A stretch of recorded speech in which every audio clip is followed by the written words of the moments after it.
Talk.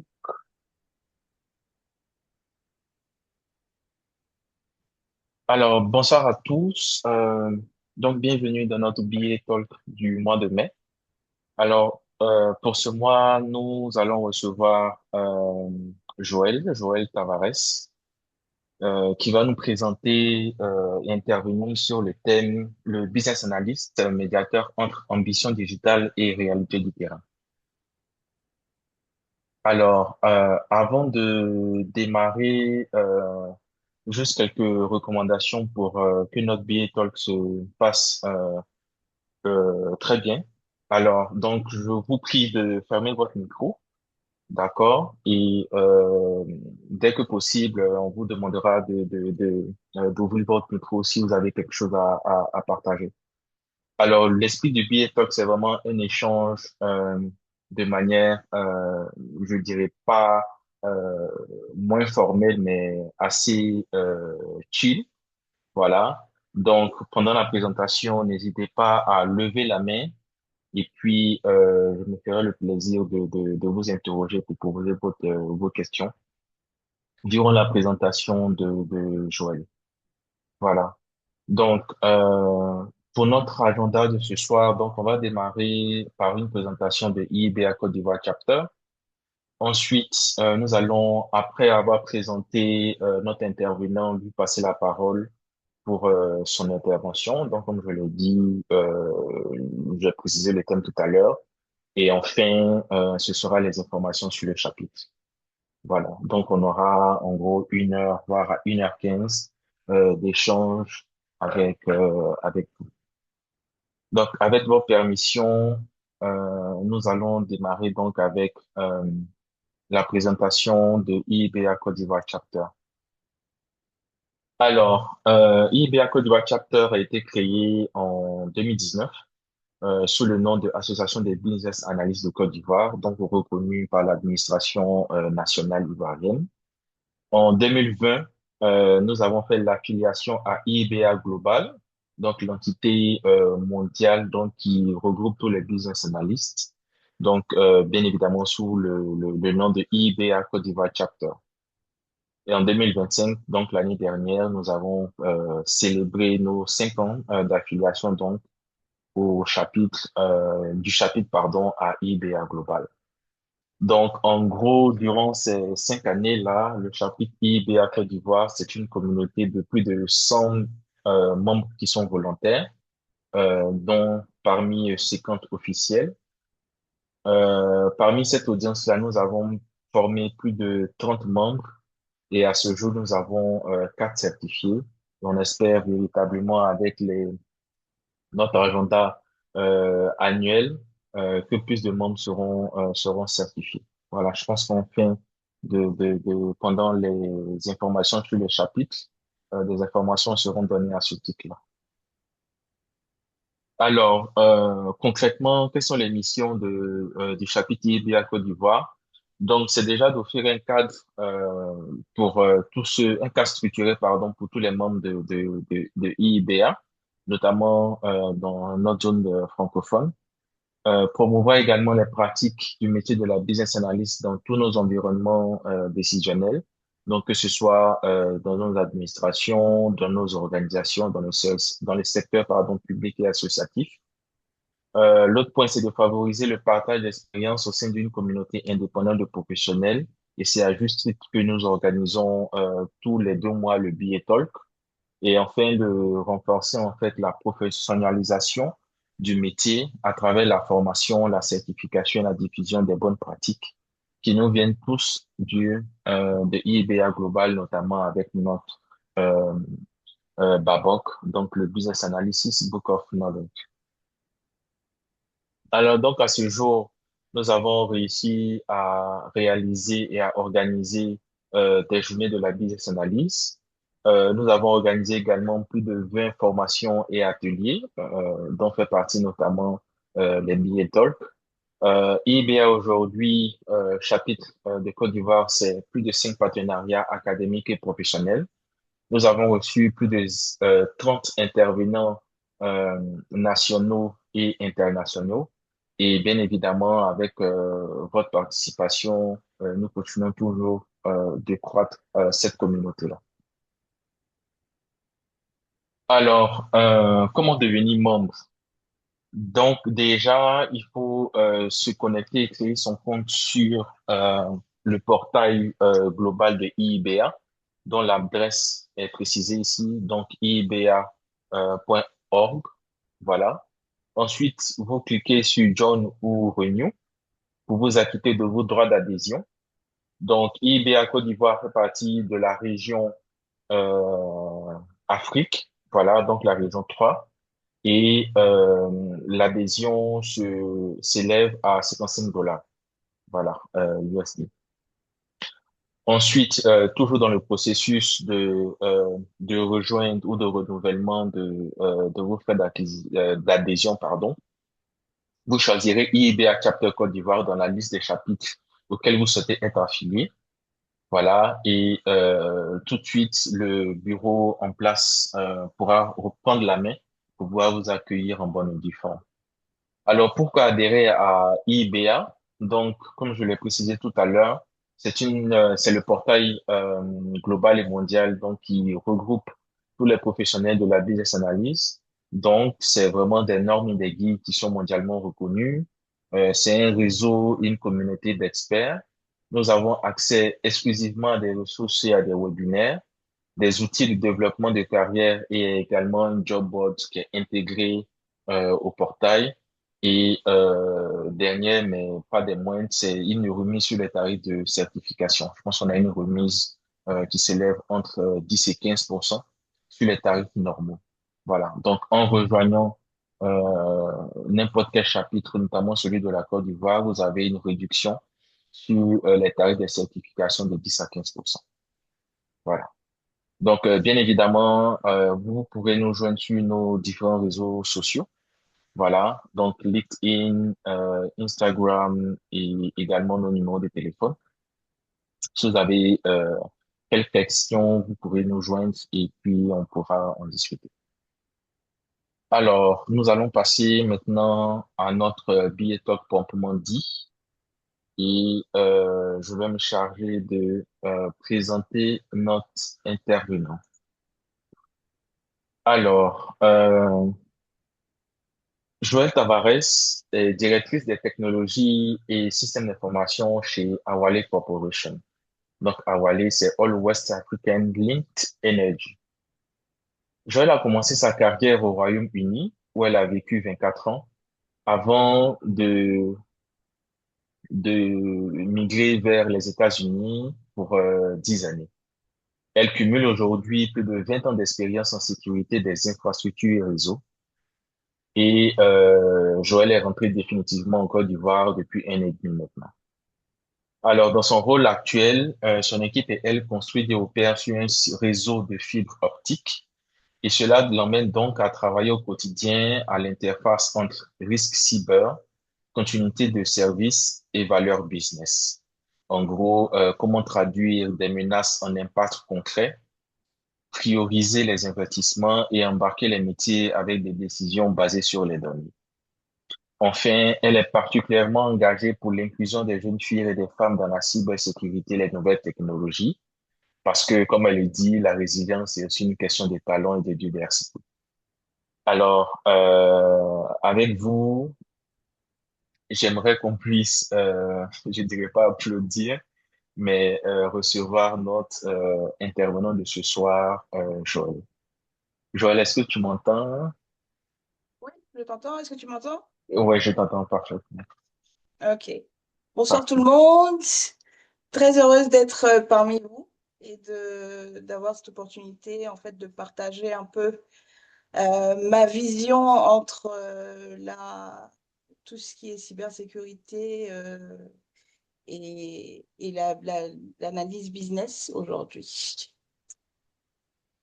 Donc, c'est une petite présentation. Donc, comme Jean-Philippe l'a dit, pour moi, c'est une discussion interactive. C'est un peu ma perception de comment je vois l'interaction entre la business analyst et la sécurité aujourd'hui. avec le monde où on est aujourd'hui, où il y a tellement de nouvelles technologies, et, entre l'IA, les nouvelles technologies, les transformations digitales. OK. Donc, pour moi, le thème que j'ai choisi, en fait, c'est le business analyst, donc médiateur entre ambition digitale et réalité terrain.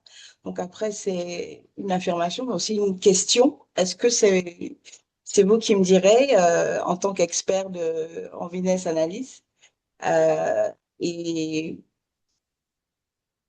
et qu'on puisse avoir une discussion, en fait, ouverte sur les différents problèmes qu'on puisse rencontrer des deux côtés. OK? Si tu peux passer à la deuxième slide, s'il te plaît. OK. Donc, en fait, aujourd'hui, pour moi, l'écart structurel entre l'ambition digitale portée par les directions stratégiques, notamment la DSI, la direction des systèmes d'information, et la réalité opérationnelle, en fait, vécue quotidiennement par les équipes terrain. Euh, c'est vraiment le sujet, en fait.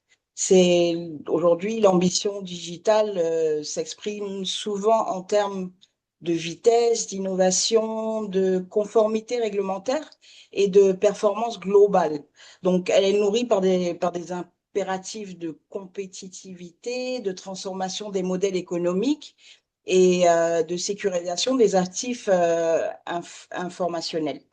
Donc, de l'autre côté du miroir, en fait, on a aussi ce qu'on appelle la réalité du terrain, qui est faite d'opérations sous contrainte, d'habitudes construites dans le temps, de dépendances techniques, de ressources limitées et d'une pression quotidienne, en fait, aujourd'hui, qui est très forte pour maintenir le service, surtout dans mon domaine. Donc, cette dualité-là, en fait, n'est pas forcément un dysfonctionnement, c'est juste que, elle est inhérente aux organisations, que ce soit des organisations complexes ou des petites, des PME. Je le vois dans les deux, je l'ai vu dans mon expérience dans les deux sens. Euh, le risque apparaît aujourd'hui pour moi lorsque ces deux mondes, c'est-à-dire le monde technique et le monde du terrain, en fait, le terrain en lui-même, n'arrivent pas à communiquer correctement et se parlent pas ou se parlent mal. Donc, c'est précisément dans cet espace que pour moi, le business analyst prend toute sa valeur, en fait. Euh, Parce que le business analyst n'est pas, je ne dis pas que le business analyst doit être le porte-parole de la DSI ou exclusif ou l'avocat unique du terrain, mais c'est agir, pour moi, c'est qu'il agisse comme un médiateur, en fait, un traducteur et un facilitateur. Donc, il va clarifier, en fait, pour moi, la vision stratégique et la rendre plus compréhensible et plus actionnable, tout en faisant remonter de manière structurée et augmenter les réalités opérationnelles aussi. Donc, c'est plus dans cette posture-là, ce qui permet en fait d'éviter à des projets qui sont sur papier super, mais qui sont pas forcément inapplicables, qui sont, euh, qui sont parfois inapplicables en fait quand on passe sur le terrain. Donc, c'est vraiment avoir cette capacité de pouvoir être un médiateur, un facilitateur, pour arriver en fait à une entente sur des deux côtés. Et, et reconnaître en fait dans ces problématiques, à réfléchir à ses propres expériences de projet. Okay. Donc, on a, comme je le disais dans la slide, donc il y a la tension entre stratégie et terrain qui n'est pas toujours alignée. Le rôle central du business analyst et aussi qui permet en fait en lui-même l'alignement en fait entre les deux, qui permet de faire l'alignement entre les deux et de donner la valeur appropriée au projet qu'on a. Je vais passer à la deuxième, troisième slide. Next.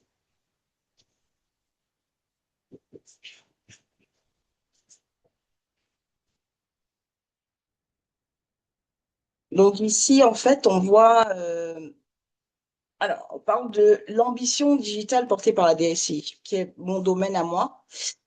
Pour moi, l'ambition digitale des organisations, particulièrement pour moi, dans mon domaine, la DSI, euh, se repose sur plusieurs piliers, en fait. Donc, le premier, c'est aujourd'hui, de nos jours, il faut moderniser les infrastructures avec des objectifs clairs au niveau de la résilience, de performance, de scalabilité, de continuité de service. euh, et dans des environnements qui peuvent être complexes, comme dans celui où je suis aujourd'hui, qui est dans les réseaux de fibre optique, avec un backbone au niveau du réseau. Donc, cela signifie une exigence élevée en matière de disponibilité, de supervision et aussi de capacité d'évolution, vraiment, dans la technologie. Le deuxième pilier, c'est la cybersécurité, effectivement, donc la sécurité et la conformité.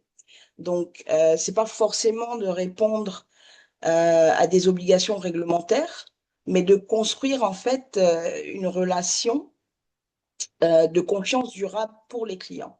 Parce que c'est vrai qu'il faut être conforme, mais au final, en tant qu'employé d'une compagnie, pour moi, c'est plus en fait avoir cette relation de confiance avec les clients qu'on a, parce que au final, c'est leur business qui passe par notre réseau. C'est des données qui sont confidentielles, qui sont parfois très critiques en termes de temps. Aller d'un endroit à l'autre et que nous, on puisse en garantir en fait la traçabilité, l'intégrité de tous ces systèmes-là, en maîtrisant tous les risques aussi. Le troisième pilier concerne l'automatisation et l'intelligence artificielle. Donc aujourd'hui, tout le monde parle d'automatisation, transformation digitale, l'intelligence artificielle. Donc effectivement, il faut avancer avec ces nouvelles technologies qui sont un plus pour nous si on les utilise correctement.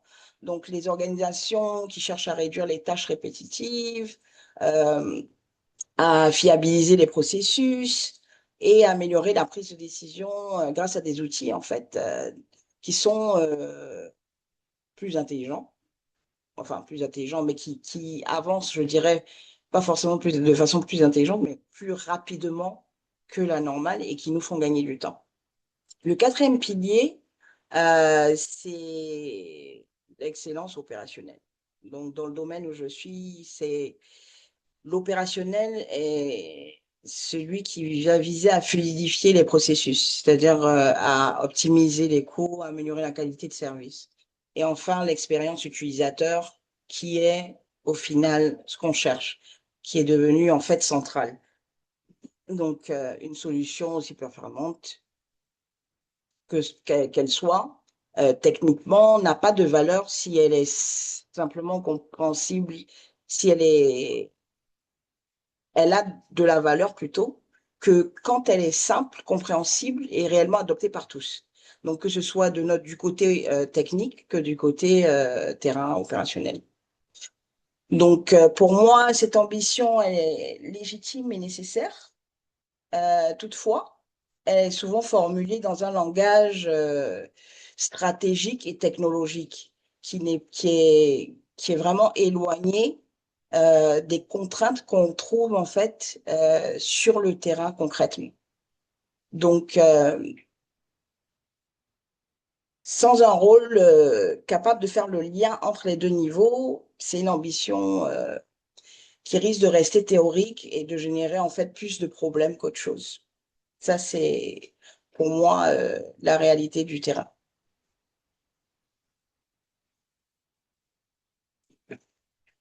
Donc, on va passer à la slide après.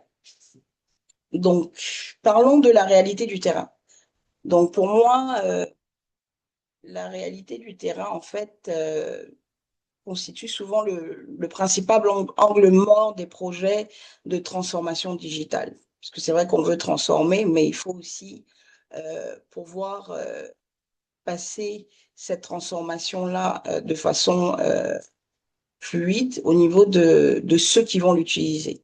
Donc, souvent, elle se manifeste d'abord par la résistance au changement, ce qui est fréquemment interprété parfois à tort comme un refus ou un manque d'engagement de la part de ceux qui sont sur le terrain.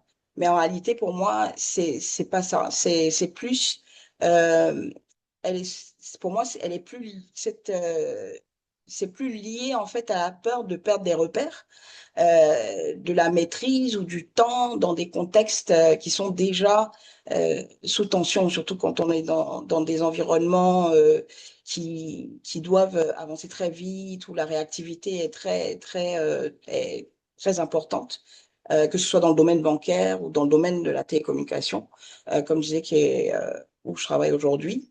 Mais j'ai fait aussi le domaine bancaire et c'est vraiment des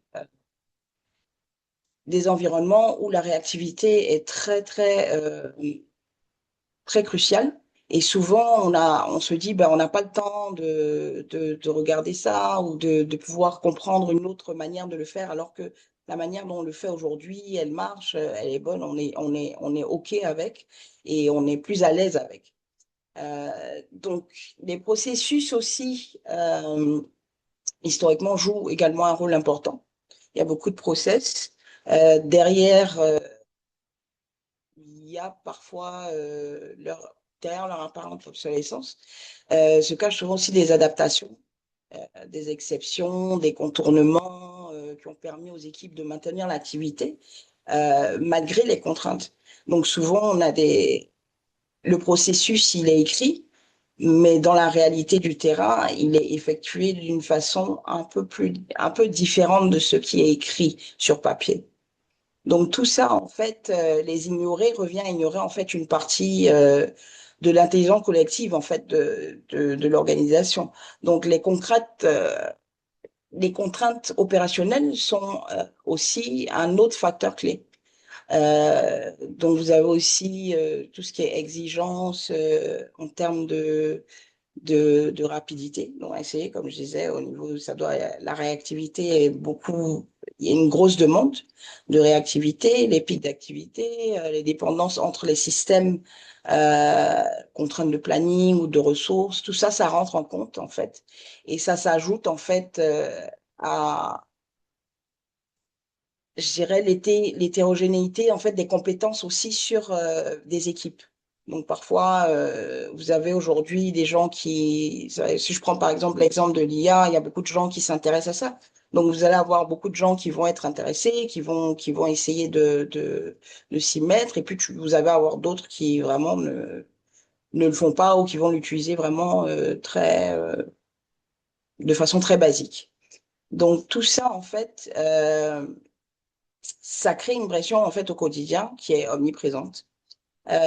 Donc les équipes doivent gérer les incidents, les demandes urgentes et tout ça, mais ça laisse très peu de temps en fait pour tout ce qui est projet de transformation des fois du côté terrain.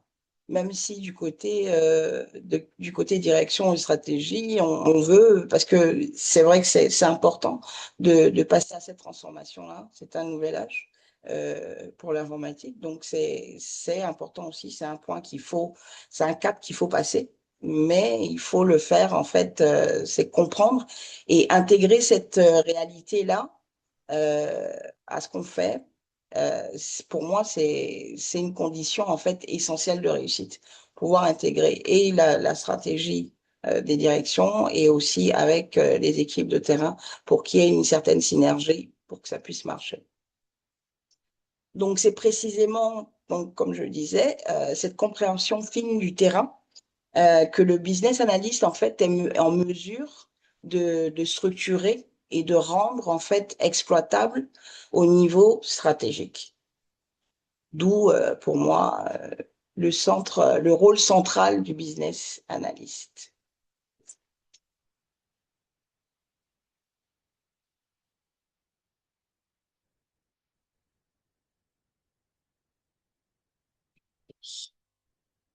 Donc, le business analyst, pour moi, comme traducteur et facilitateur.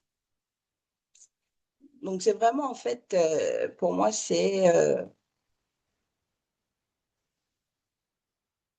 c'est vraiment le point qui est critique en fait au niveau du business analyst. C'est vraiment de faire d'être le médiateur, de faire la traduction en fait de la stratégie.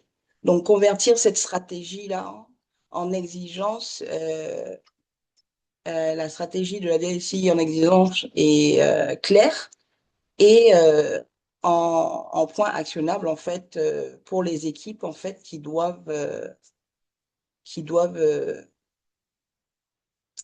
qui doivent faire la réalisation en fait au final de ces projets-là.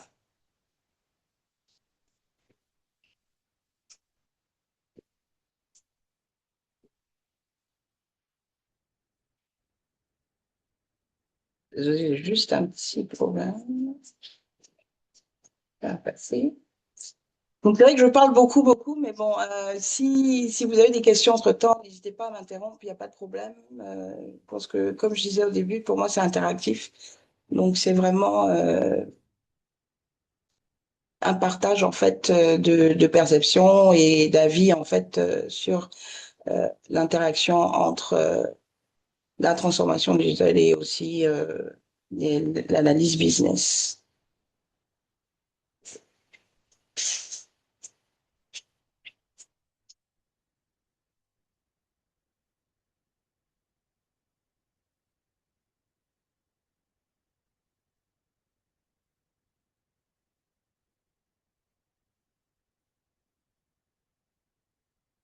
Ok. Est-ce que tu peux passer à la slide d'après?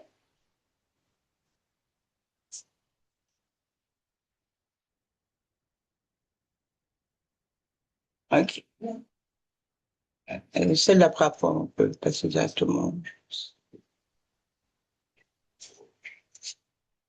Donc, alors, pour moi, comme je disais, les pratiques en tant que business analyst médiateur, si vous acceptez ce nom, j'ai pu voir à peu près 5 gestes qui, en fait, sécurisent la valeur des projets. Donc, pour moi, l'impact du business analyst se matérialise à travers des pratiques concrètes. Le premier geste, c'est le cadrage, en fait, des projets. Donc, cadrer clairement le pourquoi du projet, quel problème on cherche à résoudre, pour quel utilisateur, avec quel bénéfice attendu, évidemment, et quels critères de succès mesurables. Donc, ce cadrage, en fait, évite de confondre souvent solution et besoin. Le deuxième, en fait, geste, c'est la cartographie du réel, ce que j'appelle la cartographie du réel, c'est-à-dire des processus actuels tels qu'ils sont réellement pratiqués, en identifiant en fait les points de friction qui pourrait y avoir ou les contournements qui pourraient se mettre en place, mais qui, comme je le disais tout à l'heure, en fait, en termes de processus qui sont sur papier, mais en réalité sur le terrain, elles sont parfois un peu, il y a des différences en fait. Le troisième geste, c'est l'arbitrage. Donc le business analyst qui va rendre visible en fait les compromis nécessaires entre périmètre, délai, coût, risque et aide aussi à construire des approches incrémentales, assumées et partagées.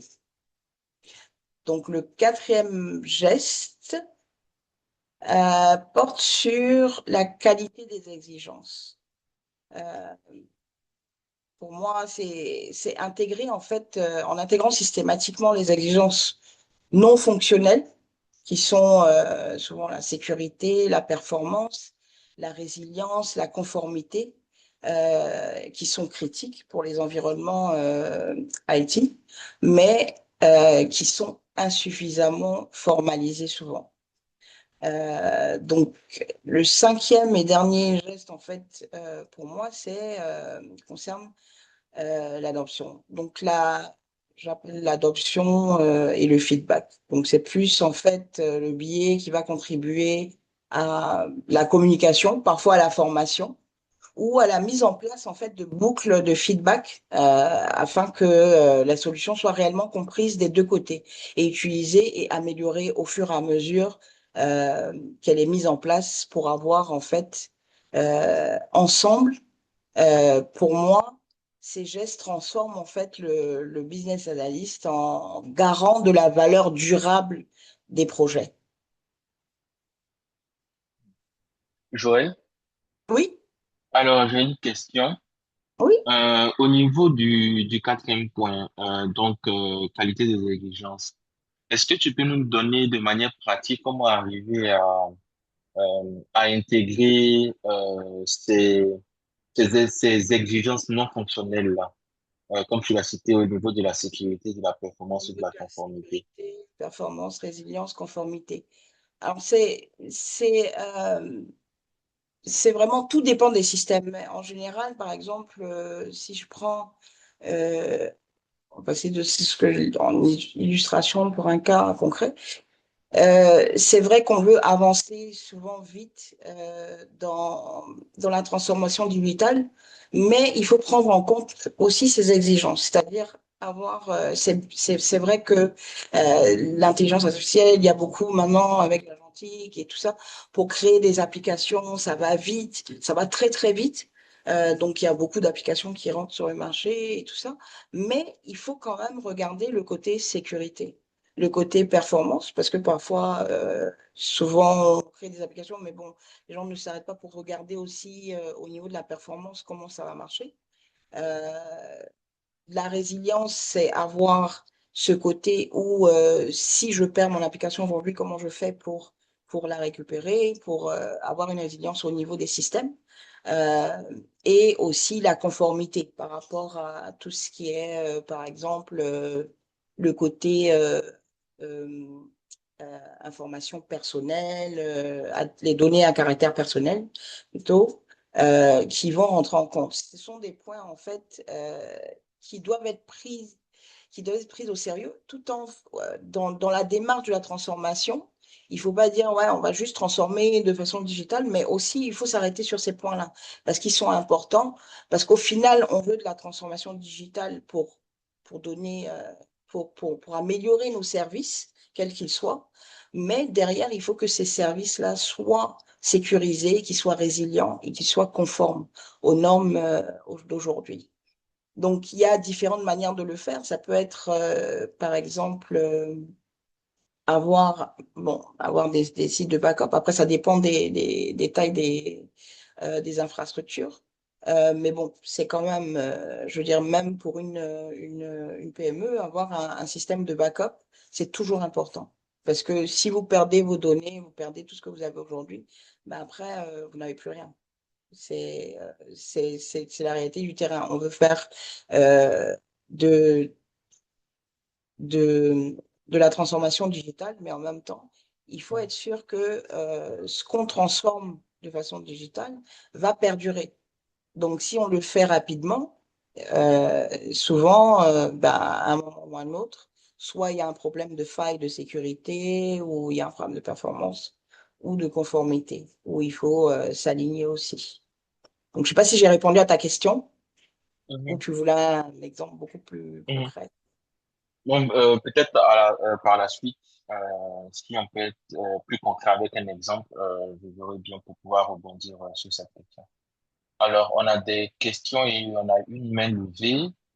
Alors, on a Nadège qui a levé la main, on va aller avec Nadège et puis ensuite prendre les deux questions qu'on a dans le chat.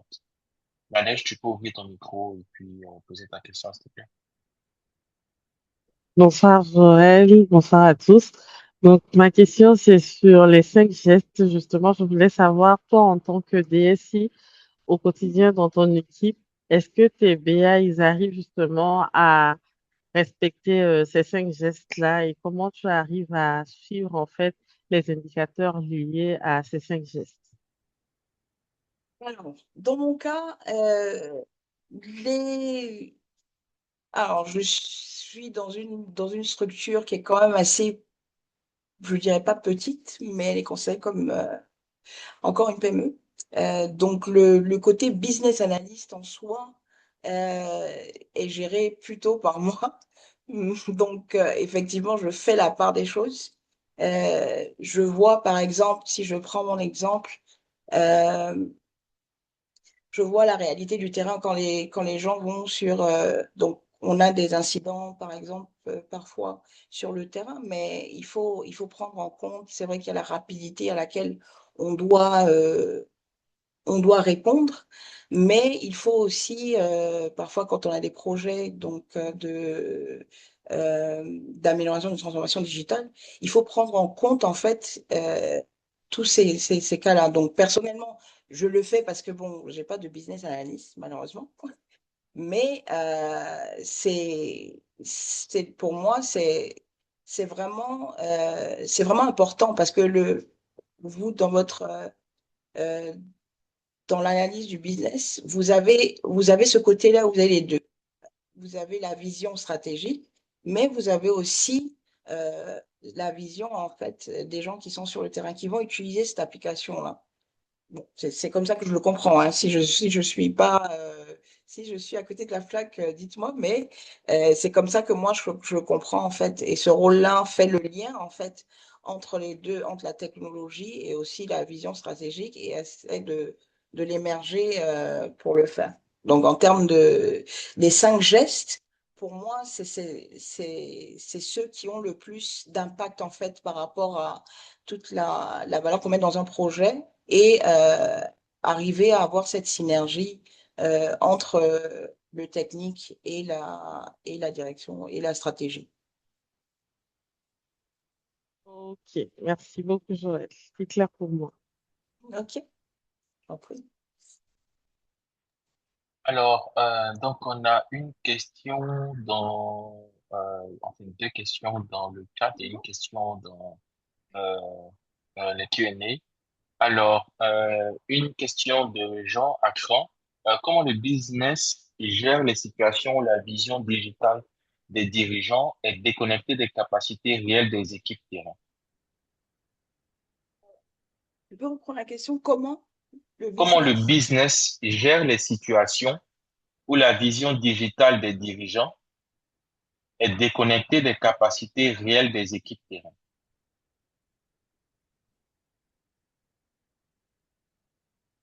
En termes- D'accord. Si la question n'est pas très compréhensible, on va demander à Jean d'ouvrir son micro et puis de peut-être mieux D'expliquer peut-être, préciser. oui, parce que Oui. bon, c'est vrai que moi, je suis pas côté business non plus, hein. Mais Oui. c'est vrai qu'en tant que DSI, on est obligé, je Mhm. suis obligée, comme je disais, de, de prendre le côté business, puisque c'est moi qui va appliquer la stratégie. Si je comprends bien, si j'ai bien compris la question, c'est comment le business en fait réagit par rapport aux contraintes du terrain. Oui, quand il y a on va dire des divergences en fait entre la vision que le dirigeant a et les Mhm. capacités réelles des équipes sur le terrain.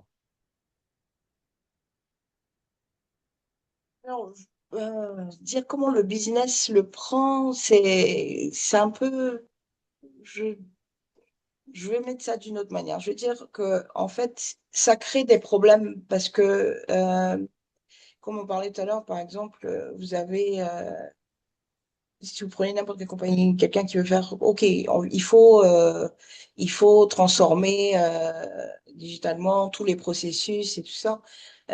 C'est plus ça, un impact sur le business. Quand vous dites business, je prends le business en général, c'est-à-dire la compagnie, euh, et les réalités du terrain. S'il n'y a pas de compromis, en fait, entre les deux et qu'il n'y a pas de discussion en fait qui soit synergique où des deux côtés en fait ils arrivent à se comprendre euh, ça ça crée des problèmes pour tout le monde en fait parce que du côté business ils veulent avancer faut faire la transformation il faut améliorer il faut aller plus rapidement mais du côté terrain aussi bah, il y a les contraintes il y a les gens se disent oui, mais je peux pas aller plus vite que je ne le peux. C'est vrai que il faut faire la transformation, mais il faut la faire de façon, par exemple, sécurisée. Il faut la faire de façon souvent aussi par étapes, plutôt que de le faire d'une façon très rapide, parce que souvent la transformation digitale se fait assez rapidement et on prend pas le temps, le business souvent ne prend pas le temps de s'arrêter et de comprendre les réalités du terrain, qui sont parfois, qui peuvent arriver même des fois à ne pas pouvoir être, qui sont, où la stratégie, en fait, peut ne pas être réaliste par rapport au terrain. Donc, pour moi, c'est un point qui est important de pouvoir faire cette synergie-là. Et pour moi, c'est comme je le disais, pour moi, le business analyst, en fait, a cette capacité, en fait, à être vraiment le médiateur entre les deux et pouvoir avoir une synergie, pouvoir passer le message du terrain vers les directions en termes de stratégie, mais aussi trouver des compromis en fait entre les deux et voir comment avancer de l'avant. Mhm. Donc, je ne sais pas si j'ai répondu à ta Super. question, Jean. Oui, c'est bon. Ok. Ok. Super. Voilà, une autre question de Mhm. Eunice. Alors, une question au sujet du cadrage du projet.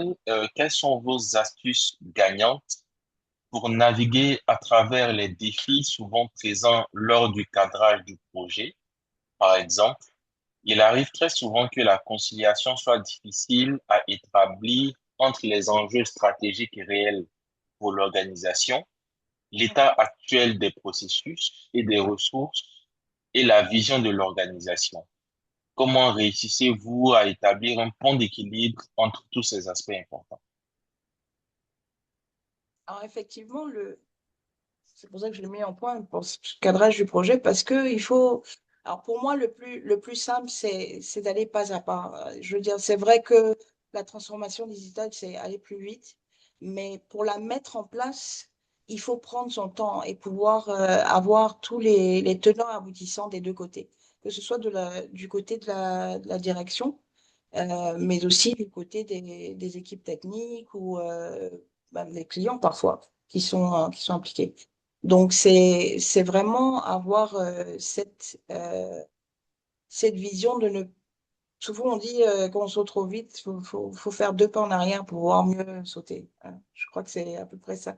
Mais, et c'est vraiment ce cas-là, le cadrage du projet, c'est vraiment être sûr qu'une fois qu'on a démarré le projet, qu'on a mis en place toute cette communication, cette analyse des deux côtés, essayer de voir comment avancer au final, quand on finit, en fait, on a un projet qu'on sait qui va perdurer et non pas un projet qui va, après le 3 mois, on va se rendre compte que, ah non, il y a ce côté-là qu'on n'avait pas bien compris ou pas. Donc, pour moi, le cadrage, en fait, c'est vraiment avoir une compréhension globale de tous les tenants et aboutissants et de tous les participants, en fait. Mhm. Ok. Et dans l'exercice de tes fonctions actuelles, est-ce que tu peux nous dire brièvement comment tu arrives justement à pouvoir concilier tous ces aspects-là lors du cadrage d'un quelconque projet? Et que peut-être ce soit un peu plus pratique et Oui, que ça alors serve d'exemple. je me retrouve dans ce cas-là aujourd'hui parce que surtout dans le contexte, euh, je pense que c'est ce que je parlais dans le cas, l'illustration par un cas concret, mais je dirais aujourd'hui, c'est vrai que j'ai travaillé à l'étranger dans de grandes organisations, mais là on a quand même un peu plus euh, les équipes sont plus grandes parfois, on a beaucoup plus de main-d'œuvre et tout ça. Mais aujourd'hui, je me retrouve dans le contexte africain, c'est souvent, surtout dans un contexte de petite, moyenne entreprise, c'est difficile parce que il faut faire la part des choses. Il faut faire avancer, il faut avoir des ingénieurs qui sont formés correctement aussi. Donc, aller de l'avant en disant, bon, OK, à partir de demain, on commence la transformation digitale.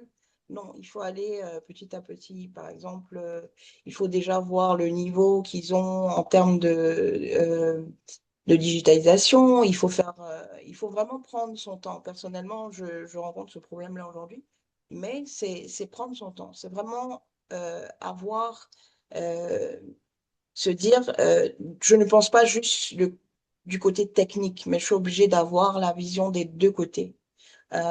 C'est le côté de la stratégie. Effectivement, la stratégie de la compagnie, c'est d'avancer, de s'améliorer, ce qui est normal. Mais il faut que les deux, en fait, que la technique et parce qu'il y a des outils aussi qui doivent être, qui doivent avancer au même rythme.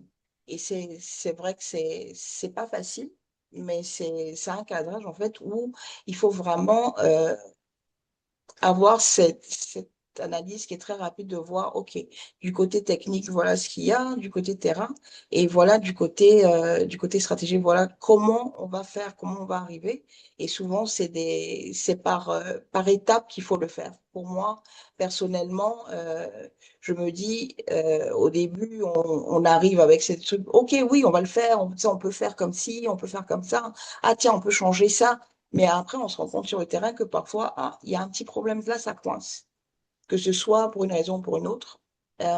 Et on se dit, bon, on va prendre, on dit step back, et puis on va revoir un peu euh, dans l'ensemble et comment avancer. C'est pas dans le sens où non, ok, on va pas le faire, mais c'est de chercher justement ces manières d'approche, cette communication et pouvoir communiquer des deux côtés et pouvoir trouver un terrain d'entente, pouvoir avancer ensemble dans cette transformation digitale. Mhm. Donc, en gros, peut-être pour faire un petit résumé sur les questions, je pense qui se rejoignent. Oui, Donc, c'est vraiment au business analyst de pouvoir mettre à plat d'un côté donc les enjeux stratégiques, de l'autre côté les réalités sur le terrain, et soumettre, je dirais, aux décideurs en fait les contraintes qui sont liées justement à la réussite d'un tel projet. Et puis, je suppose qu'il est à eux de pouvoir prendre une décision pour que l'on puisse avancer ensemble, main dans la main pour la réussite de ce projet-là. c'est vraiment, je dirais, bah, c'est le point de la prochaine slide, en fait, qui était justement une illustration dans un cas concret. C'est vraiment essayer de moderniser l'infrastructure, mais sans casser l'opérationnel. Mhm. C'est vraiment ça. Ok, Parce que super. si on casse l'opérationnel, ben, on n'a plus rien après. Mhm. Donc, il faut vraiment pouvoir euh, trouver les bons moyens. Ce qui manque, en fait, c'est vraiment, c'est au cas par cas, je dirais, parce que tout Mhm. dépend des projets. Euh, vous avez certains projets qui vont aller plus rapidement, mais il y a d'autres projets où il faut vraiment regarder les processus qui sont en place et comment les gens travaillent. Et de là, on a une meilleure vue, en fait, de comment transformer cette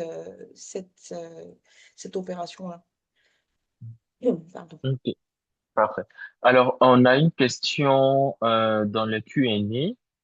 Tu me diras, Joël, si tu peux y apporter, selon justement ton pense actuel et ton expérience, une question assez intéressante. Alors, on a Mamoudou qui nous demande, est-ce qu'il y a une différence entre business analyst et assistant à la maîtrise d'ouvrage? Donc, est-ce qu'il y a une différence entre le business analyst et la MOA? Euh, alors, assistant d'ouvrage, désolé, il y a mon petit côté trop passé de temps dans les systèmes anglais. Mhm. Euh, l'assistant, c'est l'assistant de quoi, pardon? À la maîtrise d'ouvrage, je pense qu'on voit ça plus dans les entreprises, je dirais, à connotation européenne. Mhm. Voilà. Donc, bon, peut-être pour aller La maîtrise d'ouvrage, enfin, de la manière dont je vois maîtrise d'ouvrage, si je traduis, ce serait les développeurs ou les... Non? Mhm. Je pense qu'il est plus du côté métier. Alors, pour m'essayer à la réponse, Mamoudou, j'avoue que le terme un mois, j'ai pas envie de dire, il est en train de disparaître, mais devient de plus en plus désuet. Voilà. Mais en gros, le business analyst et l'AMOA ont vraiment beaucoup de similarités dans les organisations telles qu'elles se présentent aujourd'hui. Voilà. Donc, l'AMOA est en train de migrer, on va dire, avec notamment les paradigmes de gestion de projet agile vers des métiers tels que le product owner et même le business analyst et voilà, d'autres fonctions qui sont similaires. Mais en gros, il y a plus vraiment de différence, si je peux dire ainsi, entre le business analyst et l'AMOA. Voilà. Donc, tout va dépendre maintenant dans les différentes organisations, quelle est la fiche de poste qui sont liées à ces deux fonctions-là. Si, bien évidemment, si tel que euh, si tant est-il que dans l'entreprise, il y a une différence qu'ils font justement entre le business analyst et l'AMOA. Mais en gros, donc pour répondre, il n'y a pas vraiment de différence. Je pourrais dire qu'il y a plus de similarités qu'autre chose.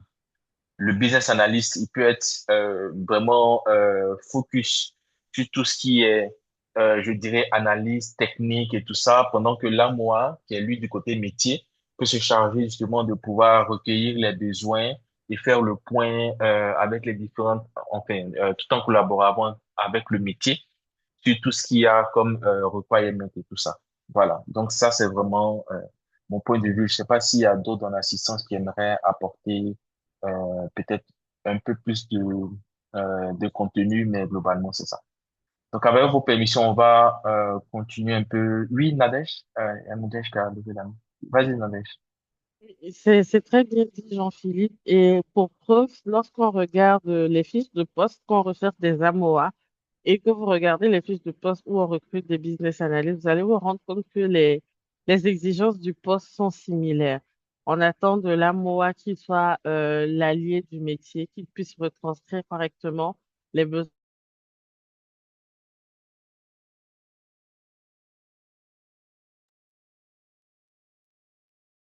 Allô, Nadège?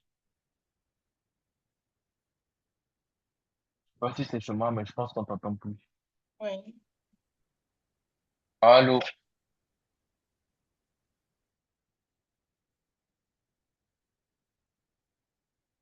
Désolé, Nadège, on ne t'entend plus. Mais je pense que son point, c'était de dire que, comme je le précisais tantôt, dans les différentes fiches de poste, il y a beaucoup de similarités entre notamment le business analyst et l'AMOA. Voilà, je pense qu'elle tentait de dire que dans les fonctions donc de l'un et de l'autre, on a vraiment beaucoup de similarités quant aux missions de l'un et de l'autre. Voilà. Joël, Oui. euh, voilà, on continue, si tu permets. Oui. Donc, en fait, effectivement, je vais juste rajouter, parce que tu m'as donné le nom, en fait. Product Owner, effectivement, c'est, je dirais, dans d'autres structures où j'ai travaillé, effectivement, c'est le Product Owner qui fait le lien, en fait, aujourd'hui, entre le côté technique et la stratégie.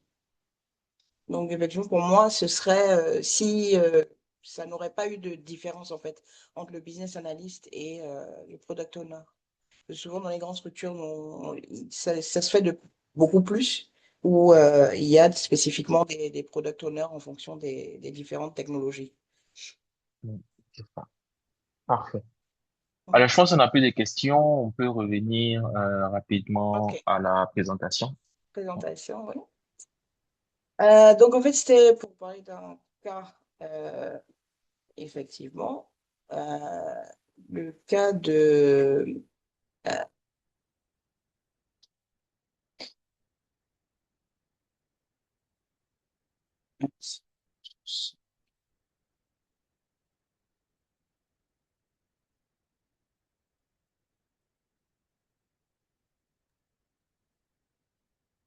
Allô, Joël?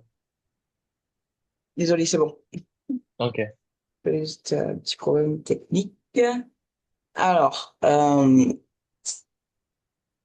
donc ça c'était, je parlais, en fait, je pense qu'on a déjà parlé de ça. Donc le cas Mhm, un cas dans notre discussion préalable. le cas de la modernisation d'infrastructures qui illustre parfaitement le rôle du business analyst comme médiateur. Donc, de mon côté, par exemple, si je prends en tant que DSI, l'objectif est clair. On améliore la résilience, on renforce la sécurité, on standardise en fait et on gagne de la visibilité sur les systèmes, euh, c'est-à-dire interruption de service, surcharge de travail, perte de maîtrise des nouveaux outils, impact sur les engagements clients. Et le billet, lui, il va intervenir en fait pour transformer cette opposition qui, qui est apparente en fait, parce que bon, on va transformer, mais on va dire, oh, attention, parce que là, ça va créer des interruptions de service, de la surcharge de travail pour les équipes déjà, qui sont surchargées, et une perte de maîtrise de nouveaux outils en fait à apprendre. Et donc, ça crée au final un impact sur les engagements qu'on a envers nos clients, donc au niveau des SLA. Donc, le business analyst, en fait, il va intervenir pour transformer ce problème-là en démarche structurée. Il va identifier, en fait, pour moi, c'est lui qui aura ce rôle d'identifier les parcours critiques ou de chercher ces parcours critiques en faisant justement la médiation, qui ne peuvent, qui sont tellement critiques qu'ils ne peuvent en aucun cas être interrompus.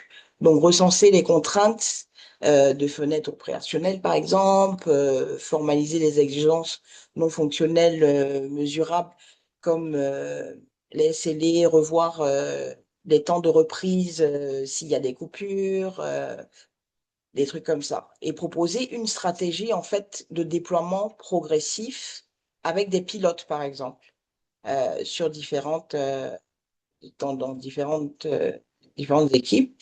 Et il peut contribuer également à la préparation de l'adoption, en fait, en travaillant, en fait, sur des supports opérationnels, des formations ciblées ou parfois des accompagnements renforcés au démarrage des projets.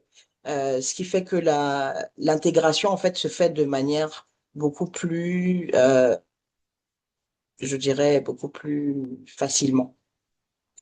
Donc, en termes de projet, de succès de projet, pour moi, ça ne se mesure pas uniquement à la mise en production technique, mais aussi à la capacité des équipes à continuer à délivrer ce service. Puis à reconnaître progressivement les bénéfices en fait des nouvelles technologies qui leur améliorent en fait au final euh, et qui leur donnent beaucoup plus de temps en fait pour faire beaucoup plus d'autres choses.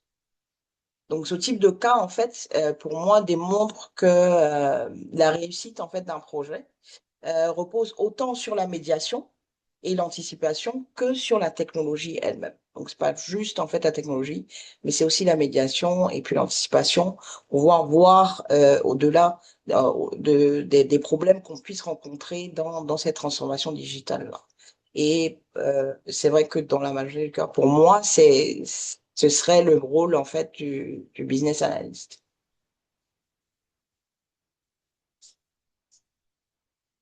Donc, je pense que ça répond aussi à certaines des questions, enfin, les questions dont on parlait tout à l'heure. Mhm. C'est ça. Mm.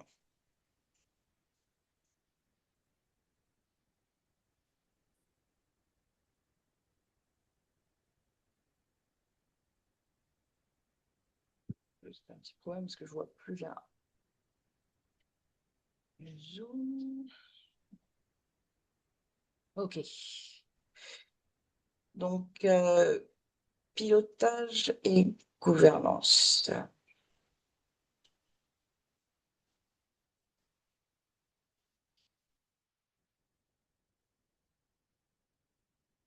Donc, pour moi, c'est ça, c'est vraiment les indicateurs et les rituels quand le BA est au centre de toute cette transformation digitale.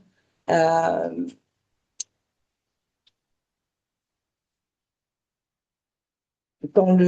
quand on regarde aussi du côté de business qui est intégré en fait au dispositif de gouvernance, euh, le pilotage des projets gagne en fait en équilibre et en lisibilité.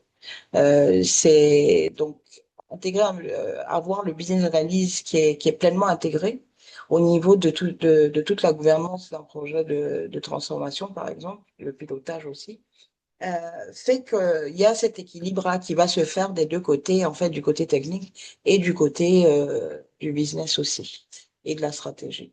Donc, pour moi, les indicateurs, en fait, ne se limitent plus pour un business analyst au coût ou au délai, mais ils couvrent également la valeur qui est créée, le risque qui est maîtrisé et la capacité réelle de l'organisation, en fait.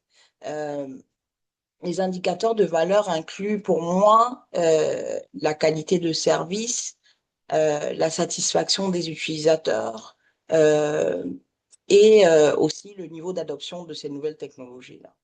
Donc pour moi, c'est un tout, parce que c'est vrai que si on a beau transformer, mais si on transforme et que les utilisateurs sont pas satisfaits ou que les clients n'adoptent pas ou même que les équipes n'adoptent pas, ben, ça, à un moment ou à un autre, ça va se casser.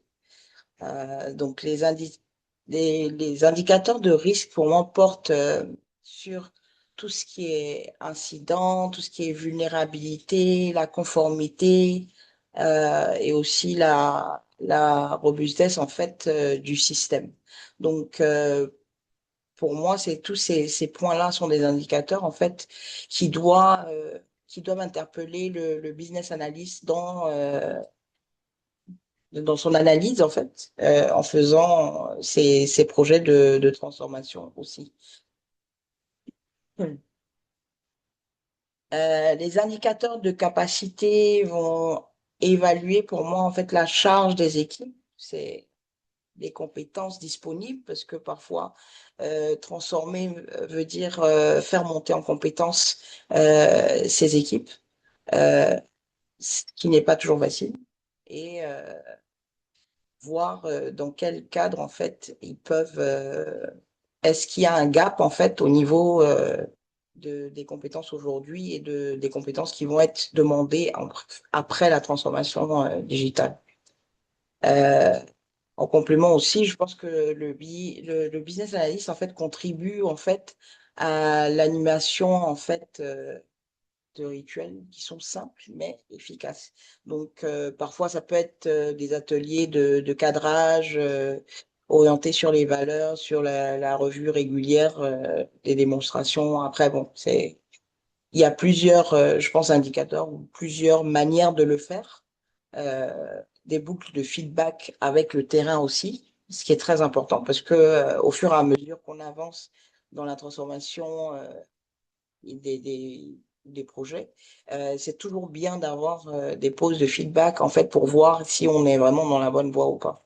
Au lieu de continuer sans feedback et arriver au final, souvent, je l'ai déjà vu dans certains projets, au final, pour dire, bah non, ça marche pas en fait. Ce qui n'est vraiment pas ce qu'on veut.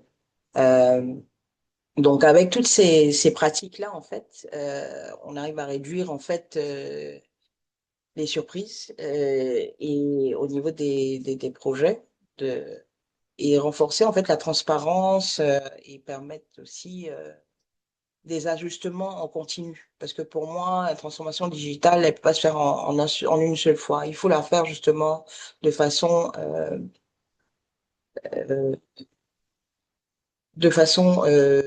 par étapes et faire des ajustements au fur et à mesure qu'on avance pour pouvoir justement pouvoir capter en fait les problèmes avant qu'ils arrivent en fait. Donc pour moi, toutes ces pratiques en fait, elles installent une culture de dialogue et de responsabilité partagée parce que c'est vraiment comme je disais pour moi c'est vraiment travailler ensemble entre le business analyst et la DSI. Pour moi c'est vraiment essentiel en fait. C'est vraiment une responsabilité partagée des deux côtés pour pouvoir arriver en fait à un projet qui est fini et qui est réussi en fait. Et pour moi ce cadre-là il est essentiel en fait pour que les transformations digitales, surtout celles qui sont complexes, soient réussies au final.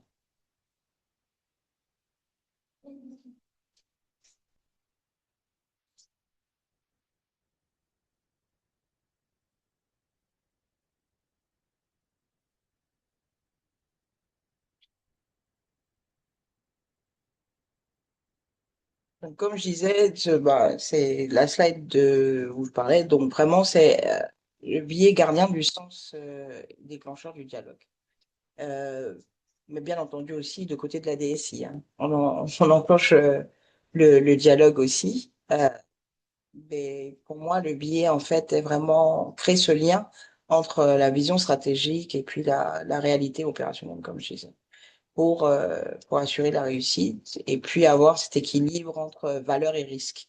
C'est vrai qu'il y a de la valeur dans la transformation, mais aussi il faut regarder la faisabilité et comment ça va être adopté par les équipes. Donc, au final, avoir un dialogue et une co-construction.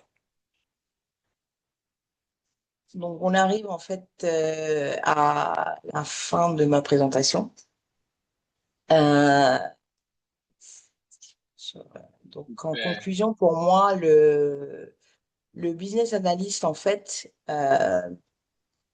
il apparaît comme un acteur clé de la transformation digitale, non pas pour son pouvoir hiérarchique, d'avoir accès à la hiérarchie, mais par sa capacité, en fait, à créer du lien et du sens. Il connecte en fait la vision stratégique et la réalité du terrain. Il sécurise en fait l'équilibre entre valeur, risque, faisabilité et adoption et il crée ce côté humain en fait de la transformation en tenant compte en fait des usages les réels et des de l'inclusion en fait et des enjeux éthiques. Donc éthique au niveau de tout ce qui est conformité et c'est ça. Notamment dans le contexte de l'IA comme euh, dans un monde où les technologies évoluent rapidement. Pour moi, le rôle du business analyst est aussi de rappeler que la transformation n'est pas uniquement n'est pas uniquement technique. C'est pas juste, c'est vrai que c'est de nouvelles technologies, mais c'est vraiment regarder au-delà de la technique et dire, et montrer en fait que la transformation, en fait, elle est organisationnelle et humaine aussi. Donc, c'était là en fait ma vision en fait de comment euh, la direction des systèmes, des technologies, les nouvelles technologies puissent en fait s'aligner en fait et se mettre en, en synergie avec les business, l'analyse business qui est aujourd'hui présente dans euh, tous les projets euh, de consommation digitale qui aujourd'hui est quelque chose qu'on ne peut pas éviter parce que c'est l'avenir de demain. Euh, mais il faut s'arrêter et pour moi, le business analyst est quelqu'un qui a cette capacité-là et ce potentiel. Pour moi. Mhm. Parfait, je pense que c'est tellement bien dit. Ce que je retiens de ta conclusion, c'est que le business analyst est celui qui rapporte de l'humanité donc dans les différents projets techniques auxquels il est confronté, auxquels nous sommes confrontés en fait dans nos organisations. Et je pense que c'est vraiment bien dit. En tout cas, merci beaucoup Joël pour ton partage, pour les échanges que nous avons eus, notamment qui sont basés notamment sur ton expérience. Alors, chers tous, nous sommes à la fin donc de la présentation de Joël. Et du coup, si vous avez des questions, n'hésitez vraiment pas à vous signaler et puis on pourra vous donner la parole pour poser votre question. Ou si vous avez même des partages d'expérience hein, sur Oui, la tout à fait. question, Mhm. voilà, ce serait bien de nous les partager également. Tout à fait. Merci à vous vraiment de m'avoir écouté. C'est un peu ma version, mais c'est vrai que ce serait intéressant d'avoir le retour en fait d'un de vous qui êtes dans le domaine du business analyst et de voir quelle est votre perception aussi.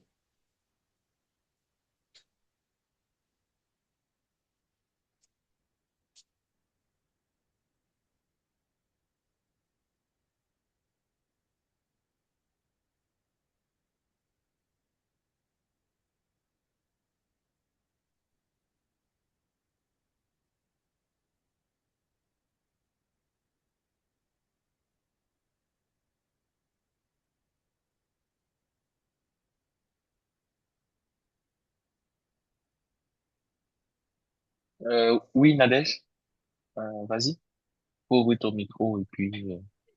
Je veux dire merci à Joël déjà pour avoir animé ce billet talk-là. Le thème, comme tu l'as dit, il est d'actualité, il est pertinent et tu as su retranscrire en effet, non pas seulement du point de vue technique, mais du point de vue aussi business, la valeur que peut apporter un business analyst dans une organisation. Et j'ai beaucoup aimé l'exercice parce que je vois en effet que c'est pas évident quand on est tout le temps côté technique de se positionner sur la partie business, mais tu t'es très bien débrouillé, ça s'est très bien passé. Donc, bravo à toi d'avoir pris l'initiative, en tout cas, d'animer ce talk-là. Merci beaucoup. Merci à vous. Nadège, tu m'enlèves les mots de la bouche. Merci pour ton intervention. Je t'en prie.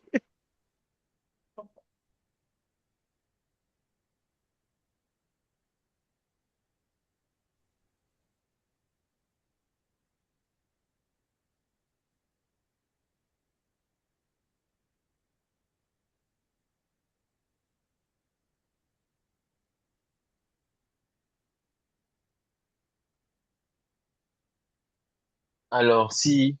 Ah, Boniface, allons-y. Tu peux ouvrir ton micro et puis poser ta question. Ok. Merci beaucoup, Joël. Merci beaucoup, Joël, et merci pour aux organisateurs. Bonsoir, Moi, ma Boniface. question, oui, bonsoir, Joël. Ma question est la suivante. Mhm. Joël ayant vécu entre les deux milieux, c'est-à-dire à l'extérieur et de retour en Côte d'Ivoire, quel regard vous avez sur le métier de la business analyst en Afrique francophone? Et par rapport aux pratiques qui sont vécues de l'autre côté et maintenant là où en Afrique, surtout en Afrique francophone, quelle est la perspective que vous donnez au métier selon vos regards et vos expériences? Merci. Ok. Alors, ce que je pourrais dire en fait, c'est que il n'y a pas vraiment en termes, je dirais en termes euh, d'activité, il n'y a pas vraiment grande différence. La seule différence pour moi est que quand on parle du terrain, le terrain est différent.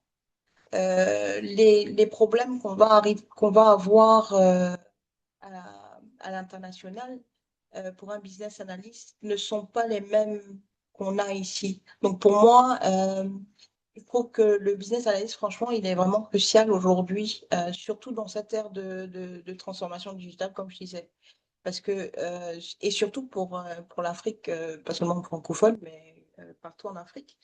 Euh, c'est vrai que la transformation digitale aujourd'hui crée un grand essor partout en Afrique, et ce qui est bien, mais il faut qu'on le fasse en fait.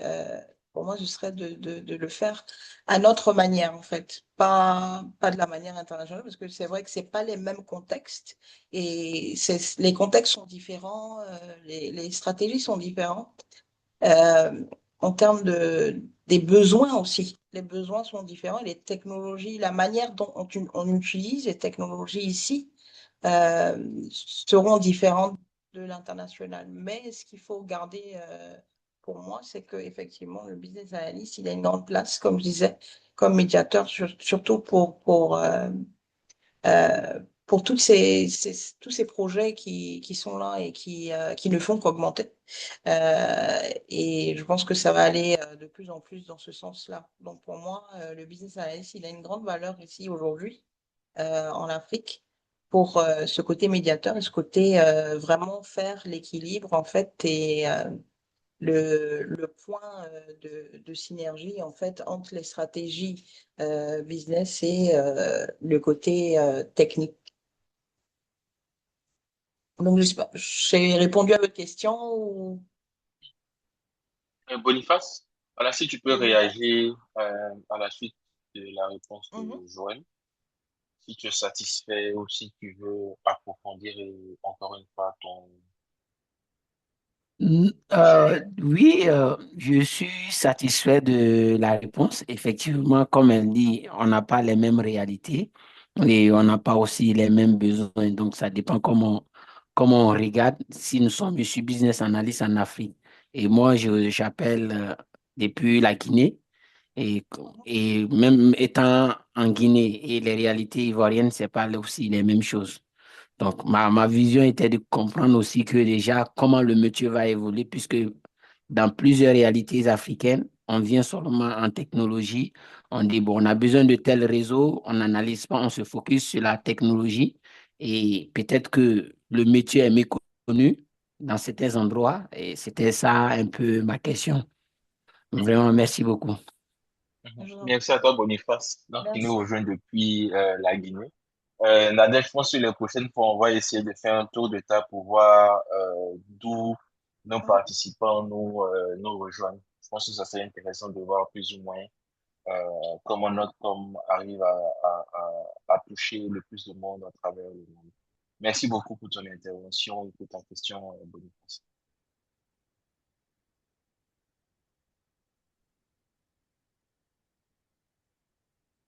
Alors, y a-t-il d'autres interventions, d'autres questions, d'autres partages également sur le sujet?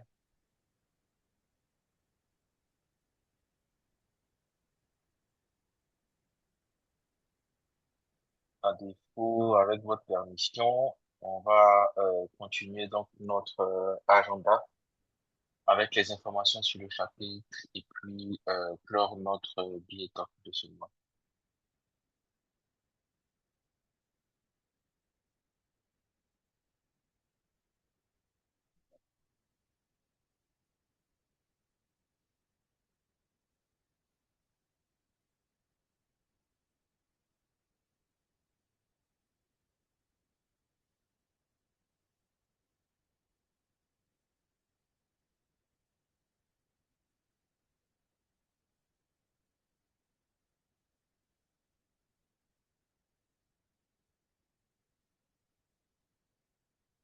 Alors, au niveau des informations sur le chapitre, euh, déjà, comme nous l'avons présenté à l'entame de notre billet talk, le chapitre de Côte d'Ivoire vous accompagne notamment dans votre certification. Et le but, c'est vraiment de pouvoir réunir le plus de personnes dans les différents groupes d'études. Voilà. Donc, ne manquez pas cette opportunité qui permet notamment de booster votre carrière aux côtés d'une communauté qui est engagée, dynamique et entourée d'experts comme Joël aujourd'hui qu'on a comme intervenant.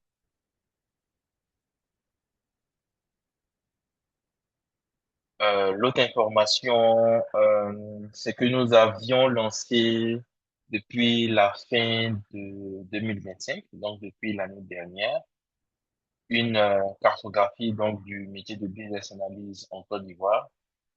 Nous avons présenté les résultats de cette étude-là, je pense le mois dernier au cours d'un meet and greet que nous avions organisé.